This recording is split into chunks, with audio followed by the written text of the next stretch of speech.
O tabagismo é a principal causa de morte evitável, segundo dados da Organização Mundial da Saúde. No Brasil, esse alerta é feito todos os anos no dia 29 de agosto, que é o Dia Nacional de Combate ao Fumo. Cigarros e dispositivos eletrônicos representam sérios riscos à saúde. Vamos conversar sobre essa realidade e também sobre os desafios para frear o aumento do consumo. A partir de agora, aqui na TV AL.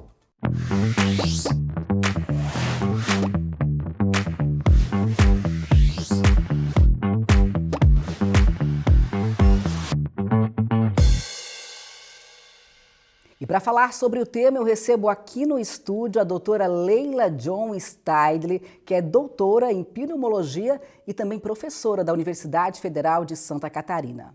Doutora Leila, seja muito bem-vinda ao Vamos Conversar. Que prazer tê-la aqui conosco.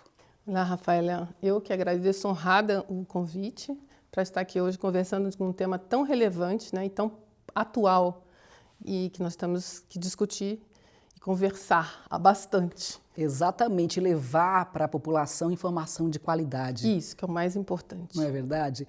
Doutora, antes de a gente começar com a primeira pergunta, eu gostaria que você se apresentasse, né, e falasse como é que é o seu trabalho no dia a dia relacionado ao nosso tema.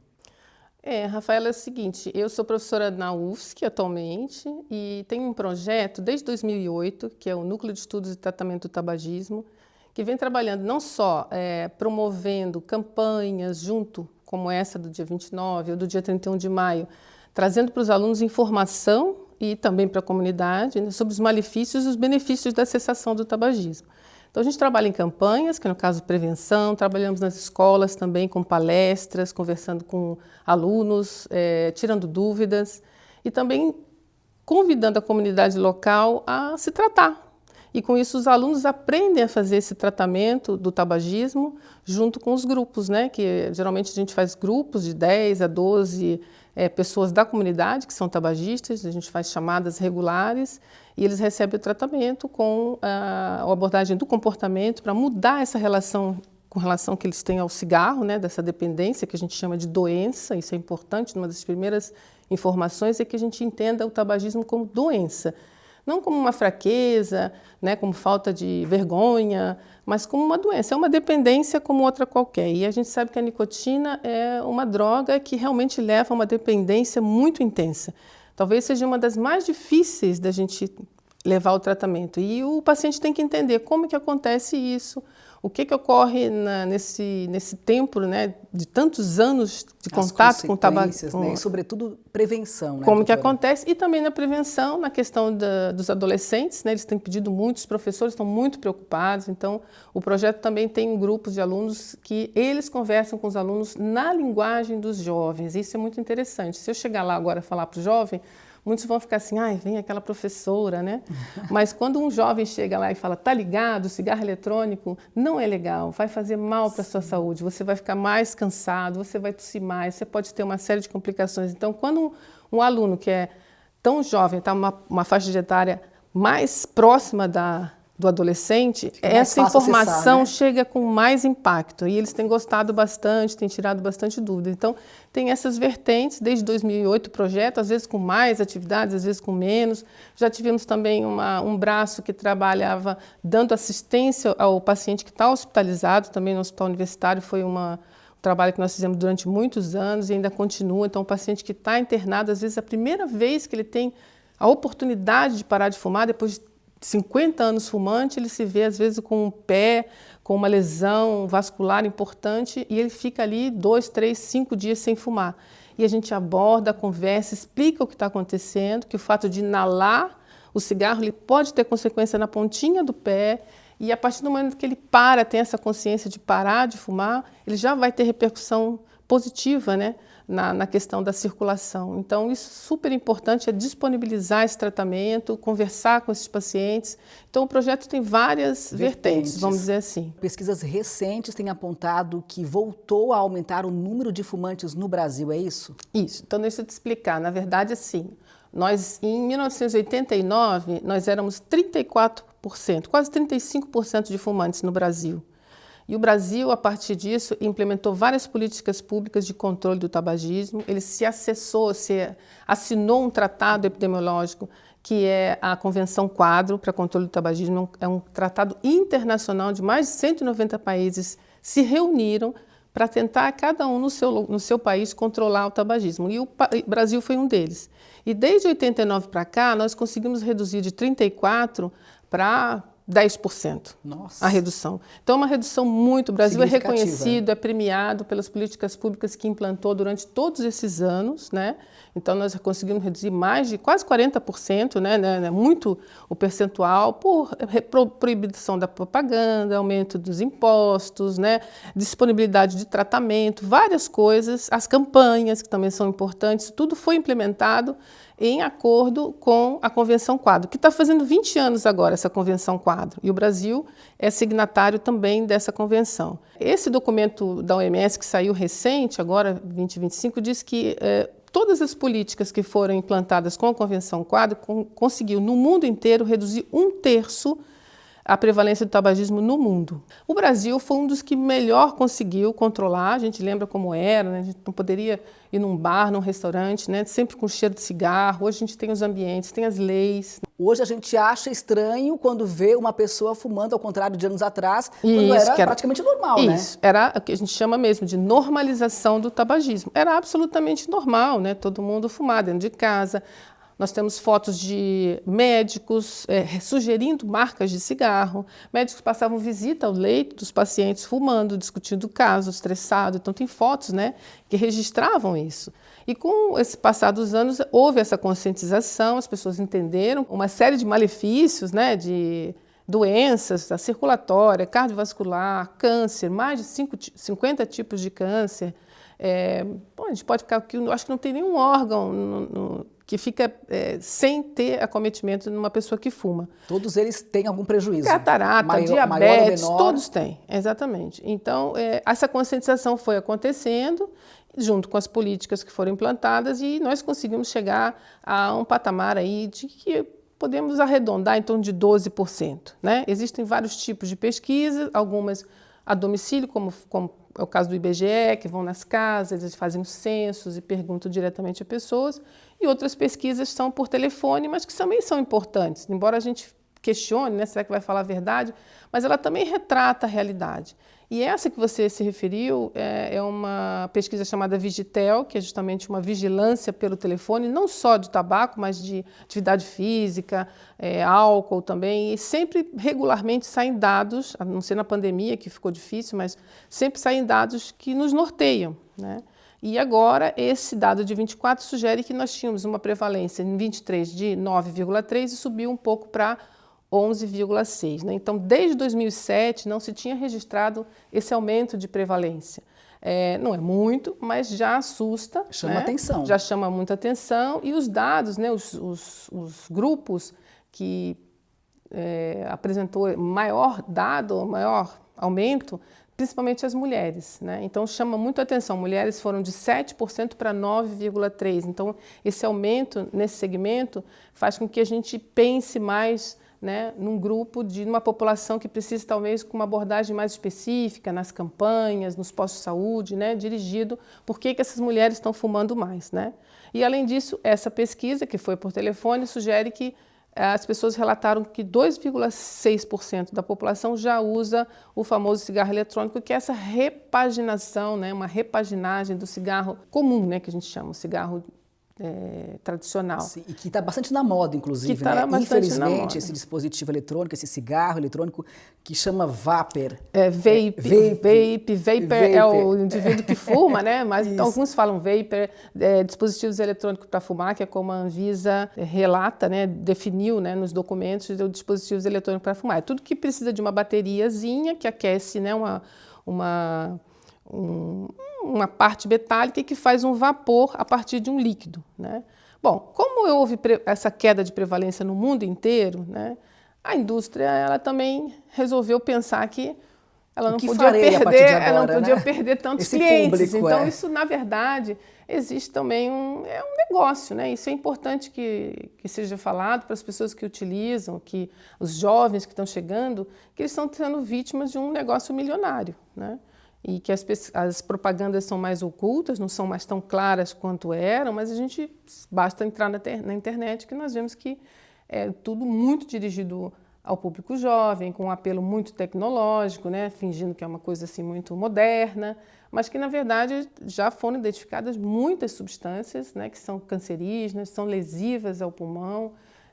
Inclusive são piores que o cigarro comum. Isso. E o mais terrível, Rafaela, é que tem uma nicotina que é mais, que a gente até não chama mais de tabagismo, a gente tem chamado, no caso do cigarro eletrônico, nicotinismo, porque é uma nicotina diferente, né? Eles modificaram um pouquinho essa nicotina, eles colocaram um radical diferente nela, ela passa a ser um sal de nicotina para ficar naquele líquido, e ela vai mais rápido ao cérebro, e ela causa uma dependência muito mais intensa e rápida. Em quanto tempo, por exemplo? A gente tem como mensurar? Então, tem relatos de pessoas que em 5, 10 dias já quer fumar. Né? Como é que eram nossos avós? Né? Eles pegavam o maço de cigarro, começava, a gente dizia, filando, né? Me dá um aqui, me dá um ali. Pra vocês se perguntarem, né? Os avós, os pais, né? Em casa, quem tiver, como é que você começou a fumar? Quando é que você comprou o primeiro maço? Demorou um tempo para comprar o primeiro maço. Ele primeiro pedia emprestado a um, a outro, né? Ia até que ele começasse a ser vamos dizer assim, um cliente, né? Um dependente mesmo. Sim. Demorava um pouco, né? Agora não, eles com aqueles aparelhinhos ali, cada ml daquele, 1 ml do líquido do cigarro eletrônico tem a quantidade de um maço de cigarro. Nossa, concentrado 20 miligramas por ml, é uma média, sendo que tem vapes que tem 60 miligramas por ml, ou seja, vão ter 3 maços de cigarro. Então a pessoa numa balada, numa noite, ela fuma, sei lá, 5 maços de cigarro. E aquilo, obviamente, assim, num cérebro ainda em formação. A gente sabe que o cérebro ele está sendo formado até os 25 anos. Então, a nicotina é um psicotrópico, ela lesa também o sistema nervoso, né? E gera essa dependência que eles acordam de madrugada para fumar e nem percebem que acordaram. Então, se a gente for fazer uma retrospectiva, quantos fumantes vocês conheceram que acordava de madrugada para fumar? Difícil. Acorda de manhã cedo, né? Vai e tal. Mas assim, um ou outro que tinha uma dependência exagerada. Esses jovens já estão acordando de madrugada para fumar, alucinado, eles não conseguem descer para pegar a comida, o iFood, aí é uma coisa moderna, né? E não ir com o vape na mão. Então é como se fosse extensão mesmo deles. E essa dependência assusta, né? Porque como que vai reverter essa situação? Que é uma dependência muito mais intensa do que a do cigarro tradicional. Porque assim como a dependência é mais rápida, o tratamento também é mais difícil. O tratamento é mais difícil e ainda não existe diretriz de o que fazer com esse jovem. É muito novo e o jovem abaixo de 18 ainda não tem nada de seguro de medicamento para usar para esses indivíduos. Acima de 18 ainda pode ser que possamos fazer algum tipo de medicamento, mas abaixo de 18 anos não tem nada seguro para usar para eles. Então, nós ficamos assim, né, numa situação bem de saia justa mesmo, porque já estão chegando nos consultórios mães, levando seus filhos, pedindo ajuda, às vezes o próprio adolescente pedindo, e a gente não tem muita coisa a não ser uma abordagem comportamental intensiva para que ele realmente modifique o comportamento do que ele vem fazendo. Dá para considerar uma epidemia? Sim. Algumas pessoas já fazem. Grosseiramente, né, o ano passado se falava em 5 milhões de jovens usando. Agora, semana passada, é um outro estudo, né, que chama LENAD. Esse é um estudo que foi feito, esse presencial, de 14 anos em diante, e eles observaram que os jovens de 14 a 17 anos, 8% dos jovens usaram no ano passado o vape. Então, se a gente for fazer uma conta rápida, já está encostando aí nos 8, 9 milhões que já usaram ou que usam regularmente. É muita gente. Nessa faixa de 14 a 17 anos, né? Que é justamente dos adolescentes. Tem adulto que usa? Tem adulto que usa, eles têm uma informação equivocada de que usar o vape, o vaporzinho, é melhor do que usar o tradicional, então ele migra para o vape, né? Porque houve também toda essa informação equivocada de que o cigarro eletrônico ajuda a largar o cigarro tradicional, mas nenhum estudo, vamos dizer assim, comprova isso, né? Alguns estudos tendem a mostrar uma diminuição do uso do cigarro, mas ao longo do tempo, esse indivíduo passa a usar ou o tradicional e o eletrônico. Então, ele passa a usar duplo ou ele fica dependente do eletrônico. Então, na verdade, não é uma cessação, né? Ele não fica livre da nicotina, muito pelo contrário. Tem vários relatos de que eu tinha uma dependência, agora minha dependência piorou muito, né? Então, isso é uma coisa que deve ser informado também. E essa faixa etária já é um pessoal de mais de 40 e tudo que quer se ver livre, né? Quer tentar tratar o cigarro tradicional. É um caminho totalmente errado e que não é esse que deveria ser feito. Doutora, você falou em cerca de 9 milhões. Por aí. Né, entre 14 e 17 todo dia saem números novos, né? Mas vamos tratar cerca de aproximadamente, um pouquinho mais, né? Entre 14 e 17 anos. Nós temos dados estatísticos em Santa Catarina, como é que está essa questão? Não, isso foi estudo das capitais e em Brasília também, né? Mas foi presencial, com censo, né? Eu poderia ver um recorte de Florianópolis, não tenho esse dado porque também saiu tem uma semana, eu só tenho esse dado assim geral. Eles chegaram à prevalência também de cigarro tradicional de 12%, por isso eu imagino 11, 12 é o que deve estar atualmente, né? E o eletrônico está nessa faixa aí de mais focado mesmo nos adolescentes, que devem estar em torno de 8, 9 milhões, é o que tem. O que está por trás dessa epidemia do uso de dispositivos eletrônicos, de cigarros eletrônicos, deixando aí milhares de jovens dependentes? Então, eu acredito que seja uma falta de informação, né? Curiosidade, essa coisa de ser colorido, o aroma, né? Então, tem mais de 16 mil sabores e aromas. 16 mil sabores. O que você imaginar tem... colocado ali.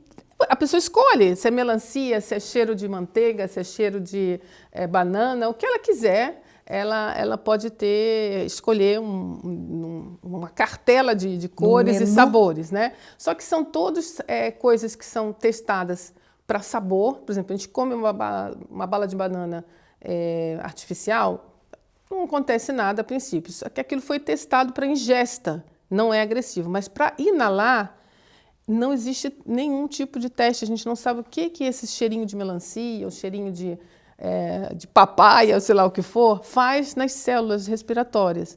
E isso está circulando por aí, não existe um registro, não existe vamos dizer assim, um detalhamento de exatamente o que tem ali dentro. E isso a gente já está encontrando as repercussões, né, no dia a dia do que acontece de estar inalando coisas de tanto risco. Piora da asma, pessoas já com sinal de bronquite crônica, fibrose pulmonar. Agora, recentemente, tem descrito o pulmão de pipoca. Não sei se vocês já ouviram falar, o pulmão de pipoca. Pulmão de pipoca? O que seria isso? O pulmão de pipoca é o seguinte, alguns usuários de cigarro eletrônico escolhem colocar no líquido o sabor de manteiga. É aquele saborzinho que a gente tem no pipoca de micro-ondas, né? Que ali não é manteiga, ali é um químico que parece manteiga. Aquilo chama-se diacetil. Esse diacetil, quando inalado, algumas pessoas, não todas, fazem uma reação exagerada a esse componente químico. Faz uma bronquite, que eles chamam de bronquiolite, né? Que pega os brônquios mais distais, mais fininhos, bronquiolite obliterante. Ou seja, ele faz uma inflamação e fecha um pouquinho esses brônquios. E alguns deles levam a insuficiência respiratória e até morte. A pipoca foi porque essa doença foi descrita nos que trabalhavam com pipoca de micro-ondas e que tinham que manipular esse componente que é semelhante ao cheirinho de manteiga, né? Então, melhor pegar um milhozinho, colocar uma manteiguinha, né? Mesma coisa o vape de melancia. Vamos comer um pedacinho de melancia? Para que cheirar, né? Vape com cheirinho de melancia. Então, essas coisinhas que a gente conversa sempre com os adolescentes, né? E aí tem sido circulado bastante na mídia essa questão do pulmão de pipoca, justamente por conta desse componente que algumas pessoas fazem. E já tem relatos mesmo de que morreram mesmo com essa bronquiolite, uma fibrose, porque ela dá uma fibrose do pulmão, o pulmão vai encolhendo e não regride mais, né? Porque pulmão não é igual rabo de lagartixa, né? Uma vez lesado, não cresce de novo. Então, a gente tem que cuidar ao máximo, preservar ao máximo, porque a maioria das pessoas tem essa expectativa de vida cada vez maior, né? E se a gente lesa o pulmão já pelos 20 anos, como é que vai ser mais lá para frente, né? Com 90, 80, que é a expectativa que essa turma que está vindo aí vai muito além da gente, com certeza. Com certeza. E essas informações que você me traz mostram de uma forma bem gritante, né? O quanto, por exemplo, a gente via os fumantes de antigamente levavam uma vida inteira para, de repente, começar a descobrir um problema, uma consequência, uma gravidade no pulmão, uma lesão cardiovascular, e entre elas. E a gente vê agora, então, adolescentes em pouco tempo já tendo esses problemas, inclusive com morte. Sim, sim. Para ver a gravidade da situação. A gente está vendo uma antecipação, né, dos problemas que a gente via antes do tabagismo tradicional. Esse que eu falei do pipoca é um exemplo, mas existiu também a EVALI, né, que é uma doença aguda pulmonar, uma inflamação aguda do pulmão, que houve uma epidemia muito importante nos Estados Unidos, em torno de 2019, houve um pico com 3.000 casos. Então, o que acontecia? Tinha lá um grupinho, de repente, o pulmão ficava branco. Então, tinha que hospitalizar, entubar, ventilação mecânica, e 70 jovens morreram. 3.000 casos, alguns regrediram, né? Muitos regrediram, 70 morreram. E eles fizeram relatos bem detalhados, que é a chamada EVALI, que é uma doença aguda pulmonar associada à insuficiência respiratória, associada ao uso do cigarro eletrônico. Acredita-se que tinha alguns componentes específicos, alguns culparam a vitamina E, alguns culparam a maconha que tinha dentro do cigarro eletrônico, mas nunca se provou exatamente o porquê disso.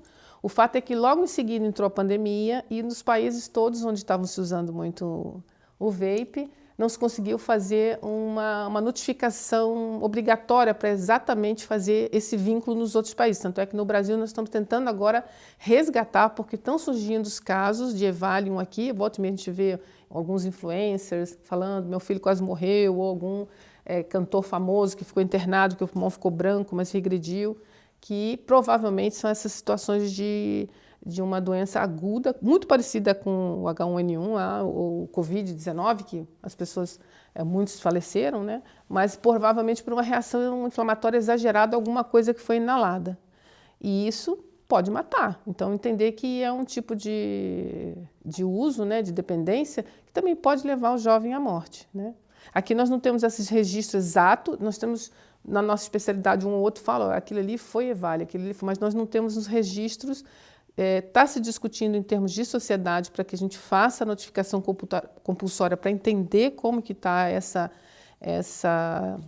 esses casos mais graves, né? Mas, de qualquer maneira, piorar a asma, ficar mais cansado, ter infecção mais frequente, isso tudo é relatado de quem usa vape, além dessa dependência exagerada, né, que mexe, transtorna a saúde mental do jovem. Lógico, com certeza, né? Traz uma ansiedade absurda, né? Quem já tinha um pouquinho de ansiedade, né? Então, isso é muito desagradável, né? Para eles viverem num momento que tinha que estar com uma saúde plena, né? 100%. Com certeza, para focar nos estudos, na sua carreira profissional, enfim, né?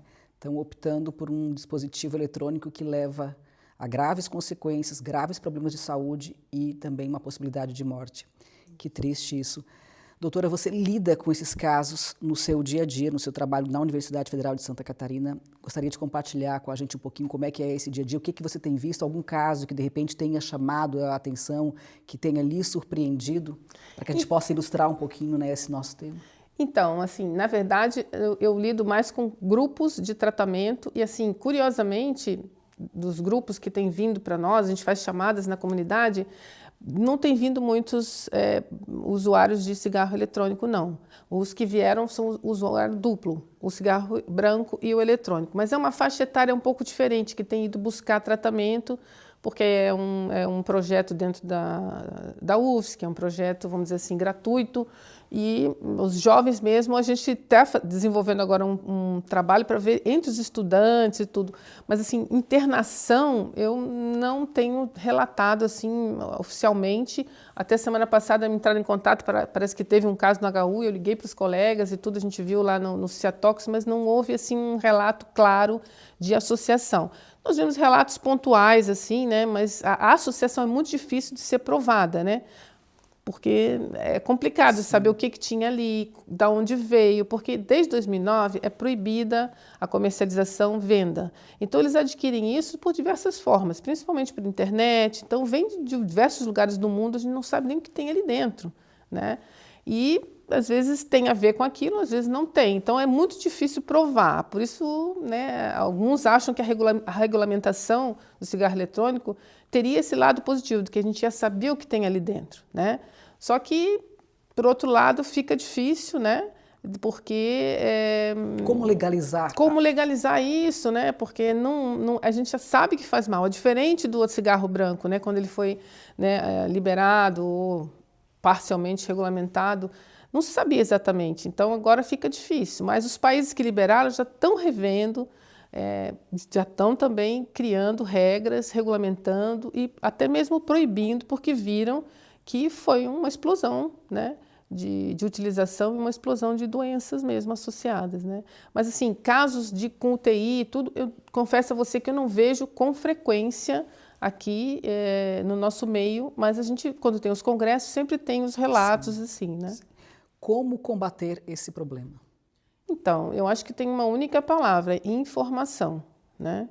E todos nós temos que estar envolvidos, não é só a doutora Leila que é pneumologista, né? Eu acho que tem que ser os governantes, os professores, todos os profissionais de saúde, não só médico, acho que tem que ser do início ao fim, né, de quem está, tanto a parte assistencial pública quanto privada, né, sempre em qualquer consulta, conversar, nem que seja 5 minutos sobre o tema, né, informar, dizer que não é uma coisa inofensiva, aquilo não é vapor, é um aerosol cheio de substâncias que são realmente lesivas, né? Tem metal pesado, quando aquela bateria aquece, vai para dentro do pulmão, ferro, níquel, cromo, nunca mais sai do pulmão do indivíduo, né? O cigarro branco não tem isso, não tinha bateria, não tinha nada, né, que fosse...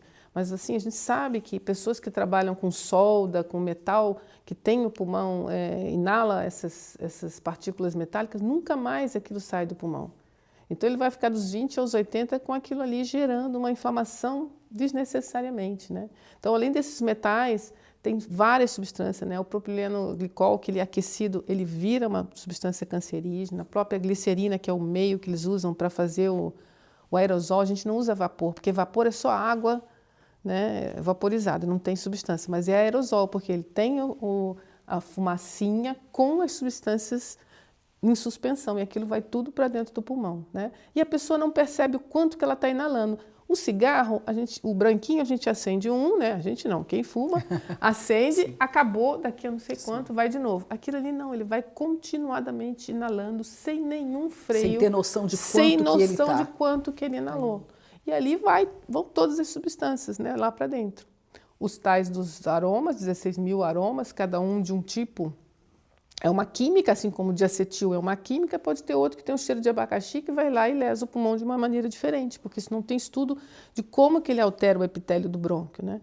Então isso tudo tem que ser pensado e informado. Quando nós damos essa informação, eles pensam 2, 3 vezes, né? Antes de iniciar. De iniciar. É ali que eu acho que a prevenção é o mais importante, a informação. Isso. Mas isso tinha que estar em mais lugares, né? Eu acho que o trabalho que a gente faz é pequenininho, né? Nós temos vários alunos que são muito interessados no tema, mas ainda muito pequeno. Meu sonho era que o campus fosse livre de cigarro, que todo mundo tivesse essa informação, que isso fosse falado, né? Disseminado de uma forma mais e que não houvesse abrangente. A pressão, como está tendo, né? Pelos parlamentares, para que fosse realmente regulamentado, com a justificativa de que arrecadaríamos mais impostos. Isso é o mais, assim... Mais absurdo. Porque nós gastamos por ano 153 bilhões, né, de reais por ano por doenças associadas ao tabaco, né? Então o tabagismo... O sistema de saúde. Isso. O tabagismo, ele é uma doença e ele traz outras doenças associadas a ele. Então o que ele traz junto são 153 e arrecada 9 bilhões. Então uma conta que não fecha, né? Paga muito com o sistema de saúde, com aposentadorias precoces, com óbitos, com pensões, e a arrecadação, desculpa, ela é pequena, né, em relação ao que não justifica de forma não justifica. De forma nenhuma, ainda mais isso. Não tem como a gente... Para chegar aos 153, né? Mas nenhuma, na saúde não justifica nenhum tipo de lucro, né? Então, com essa justificativa que esse que tem colocado, acho que não tem, e eu acho que a Anvisa acertou, né? E espero que se mantenha assim, mas existe um lobby muito grande da indústria para que seja liberado, dizendo que existe o livre-arbítrio, né? No entanto, a gente sabe que o livre-arbítrio ele só é válido quando ele não está afetando a saúde do coletivo. E isso tem que ser colocado na balança. Doutora, você falou aí dos programas que são feitos lá na Universidade Federal de Santa Catarina, né? Programas gratuitos de tratamento, de conscientização, de orientação às pessoas que fumam. Além disso, as pessoas também podem recorrer ao SUS. Desde 2002 existe um programa para atender essas pessoas. Eu gostaria que você também trouxesse essa informação. Onde buscar apoio, né? Isso. O ideal é que todos os postos eles tenham grupos e os pacientes tenham acesso ao tratamento. Isso faz parte da Convenção Quadro, do compromisso que o Brasil tem em oferecer o tratamento. É que, às vezes, aquele grupo de pessoa que está atuando naquele posto não tem a capacitação específica, um foi embora, não chegou o outro, mas é obrigação nossa cobrar que todos os postos de atendimento do SUS tenham disponibilizado tratamento para o tabagismo, tanto realizado em grupo, que é o que a gente acha que tem mais assim, proveito, onde um aprende com o outro, um dá dica para o outro, mais resultado, mas também pode ser feita a abordagem individualizada. A gente sabe que algumas pessoas têm mais dificuldade de comunicar e tudo, mas que os postos, eles tenham, as UBSs tenham essa ideia de que tem que estar aberto para abordar o tabagismo, para oferecer o tratamento, dar aquele empurrão para eles marcarem um dia D para parar de fumar e estar atento a essa juventude que também vai ali por outro motivo, mas está usando vape. Então pergunto, mas por que você usa vape? Há quanto tempo?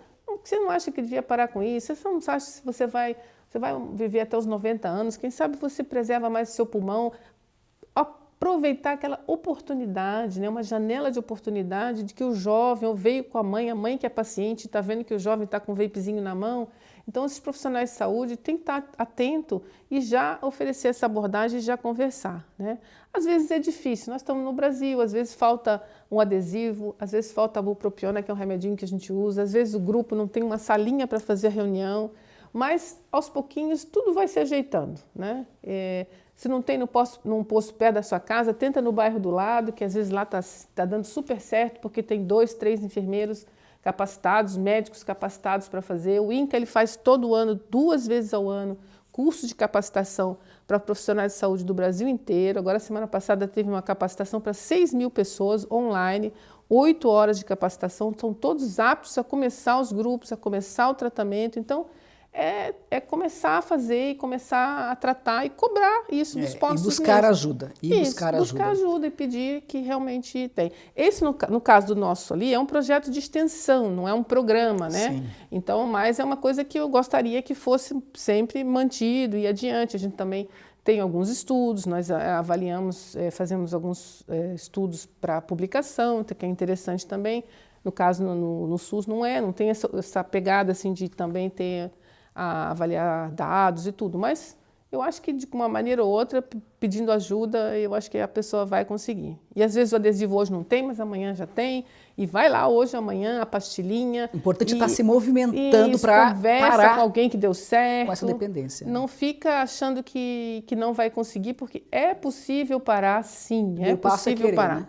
Isso, está aí o professor Drauzio Varela, que parou, ele virou oncologista, e ele veio falando que até hoje ele tem vontade, mas ele é corredor, maratonista, então é possível, não ficar assim em casa achando que não vai ter saída, porque tenta. E é igual andar de bicicleta, às vezes na primeira vez não deu certo, na segunda tenta de novo, na terceira você sai andando de bicicleta e conseguiu, olha para trás, meu Deus, já estou 60 dias sem fumar e conseguir, né? E a redução dos riscos das doenças é visível, a circulação melhora em 2 semanas, você já vê que você tem uma circulação, o risco de doença cardiovascular, né, com 1 ano já reduz a metade, com 15 anos sem fumar você já não tem mais risco de doença cardiovascular, então você não tem mais tanto risco de AVC, de infarto, então a cada dia que passa sem fumar é benefício, e melhora o fôlego, você já sobe escadas sem falta de ar, é muito gratificante. Então, começar e pedir ajuda. Isso. Doutora, você falou também sobre a importância da informação no combate ao tabagismo. E para levar informação, nós temos todo ano também campanhas. A campanha agora do dia 29 de agosto, na campanha nacional, que é o Dia Nacional de Combate ao Tabagismo. Como é que vai ser essa campanha esse ano? Qual o foco? Então, as campanhas lá na UFSC, no HU, geralmente nós fazemos uma manhã de conscientização, conversando com a comunidade, os alunos conversando com a comunidade, e geralmente é trabalhado um tema, né, onde nós espalhamos banners pelo hospital inteiro, as televisões passam informações, todos esses números que nós falamos aqui, falando também que eles podem buscar ajuda no SUS. Muita gente vem de longe, então não adianta tratar aqui no HU, mas mora em Caçador, então vai lá e procura, né, onde é que tem ajuda. Se não tem, pede para trazer pessoas, para capacitar pessoas para começar o tratamento, né? E esse dia é um dia que geralmente é discutido vários temas, né? Essa interferência da indústria, que nós estamos vendo que é cada vez mais séries, novelas, as pessoas voltando a fumar e a usar vape, né? Então é uma coisa que está sendo burlada. E a gente vê que é toda uma estratégia por trás, né? Tentando buscar principalmente o jovem com coisas mais coloridas, com os aromas, né? Você vê que mais é mulher e criança que gosta de cheirinho de tutti-frutti, melancia. Então eles estão claramente dirigindo, e nós chamamos atenção nesses dias de campanha, tentando abordar de uma maneira bem integral, né, o tabagismo. Esse ano, provavelmente, o INCA ele geralmente escolhe um tema mais próximo, né, da campanha, e a gente imagina que seja alguma coisa ligada mesmo a um cuidado integral do tabagismo. Doutor, e aqui no Brasil ainda nós temos um agravante, porque o preço do cigarro é bem mais em conta do que, por exemplo, em outros países, né? Isso acaba facilitando o acesso. Isso é uma questão bem discutida, e a gente sabe que entre as medidas da Convenção Quadro, que é a M-Power, né, o R é de raise, quer dizer que elevar o preço dos impostos. Por quê? Porque isso já é absolutamente comprovado. Toda vez que se sobe o valor do cigarro, cai a prevalência de tabagistas, né? No entanto, isso na prática é super difícil de ser implantado. Mas o que nós sabemos atualmente com a reforma tributária é que o tabaco, assim como o álcool, ele vai entrar, né, na reforma e vai ser taxado, provavelmente mais do que e isso a gente vai enxergar essa queda de prevalência. Não sabemos ainda a alíquota de taxação, vamos dizer assim, mas com certeza já foi aprovado no Senado, o tabaco e álcool vão ser taxados de forma mais, vamos dizer assim, incisiva, e com certeza nós vamos observar uma queda um pouco da prevalência. Isso é importante sim, porque é uma coisa bem atual, e todos nós podemos estar atentos, porque sempre tem consultas públicas, nós podemos opinar, nós podemos dar a nossa opinião dizendo o que gostaria que acontecesse com o tabaco, né? Isso é importante sim, porque isso tem a ver com a saúde da nossa família, dos nossos brasileiros, né? E tem a ver com todos nós. Com certeza. Doutora, o tempo está encerrando. Eu gostaria que você deixasse a sua mensagem final para quem está nos assistindo, por favor. Eu gostaria de dizer para vocês que respirar, né? E quando a gente não respira mais, nada mais importa. Então, vamos fazer por onde respirar bem e ter uma qualidade de vida melhor. E o cigarro, ele não traz qualidade de vida, ele só traz problema. Então, se você tem alguém, converse com essa pessoa, converse com o jovem, com o adulto também que fuma. A partir do momento que ele para de fumar, ele já passa a ganhar qualidade de vida, ele já passa a fazer com que o relógio mova a seu favor, naquela hora próxima que ele já decidiu parar, e buscar ajuda. Buscar ajuda porque tem ajuda e é possível. É possível, e se envolver também nas questões políticas que tem envolvido no tabaco, que é importante para que a gente possa opinar também. E é o futuro da nossa nação, o futuro dos nossos jovens que está em jogo, né? Exatamente. Doutora, muito obrigada por participar aqui do Vamos que agradeço. Conversar, trazer essas informações qualificadas. Obrigada, né? querida. Que certamente vai impactar quem está aí nos assistindo, e que as pessoas pensem duas vezes antes de iniciar. Isso, a prevenção é fundamental. Hábito, né? Isso, é fundamental. Isso. Passa por isso, né? Uhum. Então, muito obrigada. Eu que agradeço, obrigada também. Sucesso no seu programa. E sucesso para vocês nessa luta contra o tabagismo, tá, doutora? Obrigada, obrigada. E a gente então vai encerrando Vamos Conversar de hoje. A você, obrigada pela companhia. Nos vemos no próximo programa com muito mais informações para você. Até lá!